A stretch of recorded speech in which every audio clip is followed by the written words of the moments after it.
Hi everyone!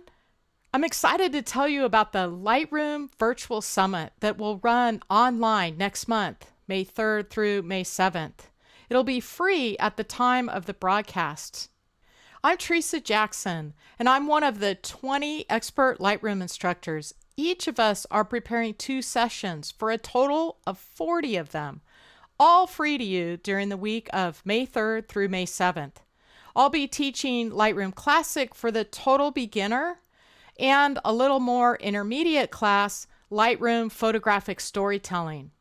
To get you excited about the Lightroom Virtual Summit, I have a short Lightroom Classic tip here. I'm going to show you how I use colored labels to quickly identify different file types. If you're like me, it's very likely you have multiple file types in your Lightroom Classic Catalog. Here we're looking at all of the photos in a small catalog that I set up for this demonstration, and I'm viewing the all photos in the compact grid mode, which doesn't really tell us anything about the different images. If I scroll through this, we'll see some colored labels. There's a red one. I scroll down here, there's some green, there's a blue. So I use the red, green, and blue colored labels to identify different file types. At a quick glance, the colored labels are telling me that those images are something other than the original captures, which I find really helpful. I'm going to go to the filter bar here with a backslash key so we can take a look at how many different file types are in this catalog. You'll want to make sure that you're on the metadata tab for this, and then at the top of the column on the right, change it to file type. If you don't see file type, you can click right next to the name, and I've switched this to file type. So we can see that I have DNGs, HEIC from my iPhone, JPEGs from my iPhone as well, a couple Photoshop documents or PSDs, RAW files directly off of my camera, some TIFFs, and a video. You probably have that many different file types in your catalog as well. I'm going to go ahead and close the filter bar with the backslash key and take a look at this grid view. Right now we're in the compact view, so we don't get any information about those images. If I press the J key, we can toggle through the different cell views. This doesn't really help us out much either, but if I press the J key one more time, it takes us into the expanded cell view, which is somewhat helpful because we can see file names here.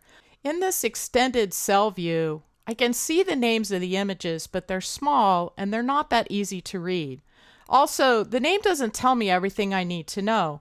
For example, a TIFF may have come from a plugin app like Aurora or Luminar, but it may have also come from Photoshop. And if the TIFF was created in Photoshop, there's a good chance that it has layers. Let's jump over to this collection that I've made. Here we can see examples of the colored labels I use. The red represents a flat TIFF. It's either processed by a third-party app or it's been edited in Photoshop and then saved back to Lightroom without any layers. The blue represents an image that's been edited in Photoshop and has layers, and sometimes I save those as a PSD, and sometimes I just save them as the edit TIFF. If we come over here and look at this image closely, and we look at the name, we can see that it was a pano that was then edited in Photoshop, but because I gave it the blue label, I know that I saved layers in Photoshop. And that's important to me because if it has layers, I'm going to do all the rest of my editing in Photoshop and not do any edits in Lightroom. Let's go back to the grid view here. The green label represents photos that have been merged in Lightroom. That could be a pano or an HDR. So my workflow will be to merge these, create a merged DNG, edit that, and then take that into Photoshop possibly for further edits. So for example, let's look at this image here.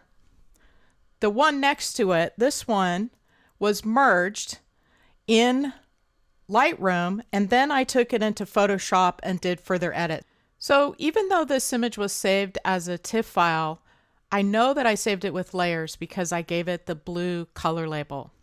So to add these color labels to your images, it's really easy. If you're in the grid view, I'll switch to the grid view with the G key. And if you have the toolbar open at the bottom, which you can open with the T key, so it can close with a T, open with a T, And then we have colored labels here. So the one that's selected has a blue label. If I select this one here, we can see it has the green label. So you can use these shortcuts here to apply the color label, or you can come up to Photo and come down to Set Color Label and then choose one of the colors or memorize the keyboard shortcut. I know there's lots of different ways to organize your Lightroom catalog, but for me, using colored labels to identify different file types has really worked out well. To see more great tips like this one and learn a whole lot more about Lightroom, be sure to join me and 19 other great Lightroom instructors for the Lightroom Virtual Summit coming online this May 3rd through May 7th.